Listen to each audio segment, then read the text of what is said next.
ఆ తులసి కోట కానీ ఎదురుగుండా ఉందనుకోండి, మీరు లోపలికి రావాలంటే ముందు తులసి కోట చూస్తే తప్ప ఇంకోటి కనపడదనుకోండి. లోపలికి వచ్చే ముందు ఉగ్రభూత ప్రవేశం ఉండదు.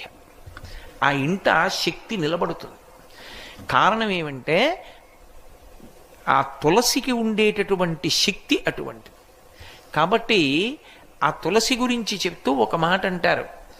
ఆమె కళ్యాణి అని ఆవిడికి పేరు. కళ్యాణి అంటే సమస్త శుభములనిస్తుంది తులసి చెట్టు.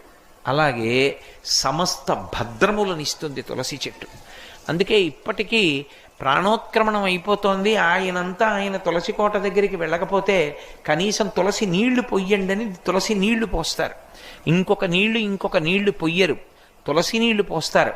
అలా మట్టి తినడానికి అధికారం ఉన్నది, పత్రం తినడానికి అధికారం ఉన్నవి రెండే. ఒకటి తులసి, రెండు మారేడు.